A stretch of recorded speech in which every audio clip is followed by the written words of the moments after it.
sommes avec Monsieur Youssoufa au concert de soutien pour Adama. Monsieur, comment vas-tu?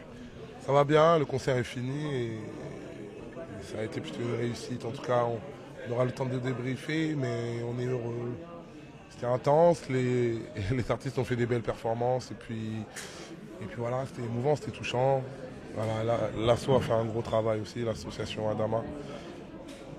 C'est bizarre parce qu'au fait, ouais, c'est une disparition dont on parle, mais enfin, ce concert de ce soir m'a rassuré sur la mobilisation et sur l'implication des gens, côté scène comme côté public. On te connaît pour ton engagement, tes textes sensés. Voilà, on parle de rap conscient, rap inconscient, mais quoi qu'il en soit, enfin, dis-nous brièvement vraiment pourquoi ça t'a touché cette cause. Ouais, déjà, rap conscient, rap inconscient, ça sert surtout à faire des rayons à la FNAC, hein, tu sais. En vrai, on est citoyen ou truc. Il n'y a pas de mérite à être conscient, pas conscient, engagé, pas engagé. On est des gens, il y a des choses qui nous touchent, on s'engage pour ce qu'on aime, pour ce qui nous passionne, ce qui nous révolte. Après, c'est pas une surprise, hein, ça fait pas de nous des héros. Pas parce qu'on a fait le concert de ce soir et tout ça. Là. Les gens qui sont des héros, qui sauvent des gens, nous, on ne sauve pas quelqu'un, on déplore que quelqu'un soit disparu injustement, dans des conditions très très douteuses. C'est juste ça, mais le plus important dans tout ça, c'est la mobilisation. Moi, je retiens juste la mobilisation aussi des artistes, la preuve qu'il n'y avait pas. Aujourd'hui, je ne sais pas si les gens étaient conscients, pas conscients. Kéris, il est conscient, pas conscient. Dossier, est-ce qu'il est conscient, il n'est pas conscient. Sofiane. Mais en tout cas, l'énergie, elle est allée. Black M, c'est un rappeur grand public, il était là, ça a touché les gens étaient contents, heureux. Et c'est l'essentiel, tu vois. C'est ça que je retiens, en fait. La famille Traoré aussi dans cet état d'esprit-là. Ils sont très rassembleurs dans leur discours. C'est pas le combat pour la justice pour Adama. Ils l'ont jamais inscrit dans un délire les banlieues contre les vieux, les noirs contre les blancs, les jeunes contre les vieux. Ils veulent juste la justice pour leurs frères. C'est aussi simple que ça. La justice, un concept que c'est surtout pas nous ce soir qui avons inventé le concept de justice. C'est pas la famille Traoré non plus. C'est des choses qui existent avant nous. C'est-à-dire que ce qu'ils réclament finalement, c'est la normalité des choses, la procédure de base. On n'est même pas des héros à faire ça, hein, tu vois ce que je veux dire. On s'implique parce que c'est quelque chose qui nous touche, qui nous révolte même. Mais c'est la normalité ce qu'on demande en fait en vrai. C'est pas un truc de ouf, mais on est obligé de passer par des moyens de ouf.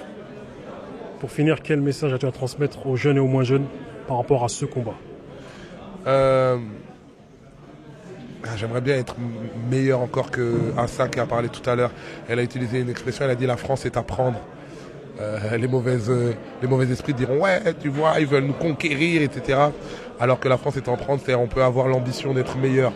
On peut prendre et porter la France. La France est à porter. Porter ce pays, vous pouvez le porter, vous pouvez le prendre et le porter. C'est là, voilà, qu'il y ait de moins en moins de Adama Traoré. Mais ça, on le dit depuis 15-20 ans. Hein. Quand je dis ça, j'enfonce une porte ouverte. Et accomplissez-vous dans ce que vous aimez, tel que vous êtes, etc. Vous n'avez pas à rougir, vous n'avez pas à avoir peur de gendarmes, de policiers, de postiers, d'enseignants. Vous n'avez pas à avoir peur, vous avez à les respecter, vous n'avez pas à en avoir peur. Et c'est parce que justement, il y a des groupes de gens qui ont peur à d'autres groupes de gens qu'on est dans cette situation un peu ambiguë, pire qu'ambiguë, parce que les conséquences sont dramatiques. Donc voilà. Une question, Youssoufa. Tu as dit quelque chose tout à l'heure. Tu as dit, nous, on ne l'a pas inventé, ce mot de justice. Et quelque part, tu invites aussi, et c'est plus que conseillé, toutes celles et ceux qui sont dans les quartiers à revisiter leur histoire populaire. C'est que justice, ce concept de justice, c'était le MIB, Mouvement Immigration Banlieue, qui n'existe plus, mais qui étaient des gros militants et qui ont mis en place des moyens de lutte et de résistance pour le vrai vivre ensemble. Écoute, je vais te répondre par juste une anecdote qui s'est passée tout à l'heure. Il y avait Rockin' Squat dans les couloirs.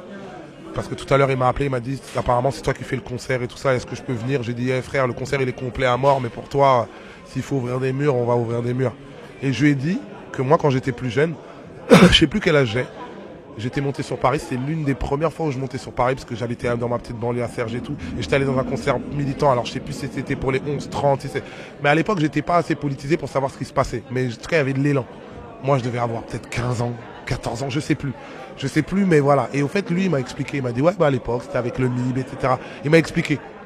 Mais t'as vu, j'étais déjà dans l'élan. Comme quoi, ça compte.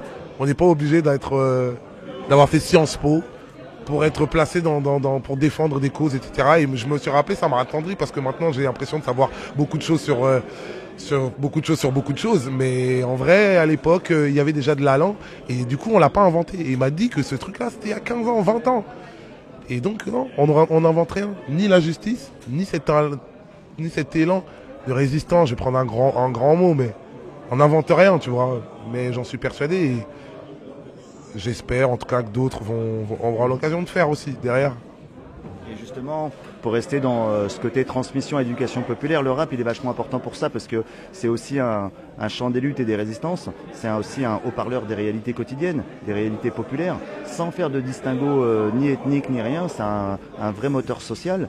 Et peut-être que le rap aussi, moi je dis ça comme ça, mais est-ce qu'il ne devrait pas aussi quelque part prendre en main ce concept d'éducation populaire et dire aux jeunes, c'est bien de s'identifier à Nelson Mandela, c'est très important, à Martin Luther King, à des figures de la résistance internationale, c'est très important, mais on a aussi des figures de résistants dans nos quartiers. Bien entendu, etc. Le rap peut faire ce relais. Le rap, aujourd'hui par exemple, il a été un relais. Mais déjà quand même, sans dénigrer les rappeurs ni rien et tout ça, là, même moi-même, il y a des bénévoles sur le terrain qui sont plus forts que nous et effectivement c'est ceux dont tu parles qui font un travail de résistance, de lutte. Les gens de l'association Adama, ils font 10 fois plus de lutte que moi. Moi, pendant qu'ils luttaient, j'étais en tournée, hein. Je faisais mes zéniths, je prenais mes disques d'or, etc. C'est eux qui font le vrai travail de terrain au quotidien. Moi j'ai fait ce concert-là, mais voilà. Mais par ailleurs à ça, je pense aussi que c'est pas que la responsabilité des rappeurs. Ça déresponsabiliserait et ça déséquilibrerait quand même la communauté sociale. Je pense que il faut que tout le monde s'y mette. Les parents sont dedans, les enseignants sont dedans, les élus sont dedans. Ils ont un impact sur les vies des gens, etc. Même des fois maintenant, je vois à la télé des élus qui disent oui, mais les rappeurs quand ils influencent les jeunes, c'est eux qui gâtent. Je fais mais frère, toi t'es aux manettes, toi t'as un pouvoir direct sur la vie des gens. Donc les rappeurs ont leur part, mais tout le monde a un peu sa part en fait. Voilà, pour faire court, ça serait caricatural et un peu facile et même bête de dire que ouais, tout ça passera par le rap. Ça se saurait. Les rappeurs peuvent faire leur part. Mais c'est sûrement pas... Si jamais on me dit que le rap, le monde ne partira que par le salut du rap, etc., ça m'inquiéterait. Et j'aimerais pas de toute façon que ce monde soit comme ça. Mais les rappeurs peuvent faire leur part. Ce soir, ils ont fait leur part. Mais regarde, ce soir, pas mal de gens ont fait leur part. Ceux qui ont payé leur ticket, ceux qui ont acheté les t-shirts, qui acheté et porté les t-shirts Justice pour Adama, ceux qui étaient dans les loges, ceux qui ont été dans l'association. Ils étaient tous là. Mon cher ami, on te remercie. Merci à vous les gars. On se revoit très bientôt. Merci à toi.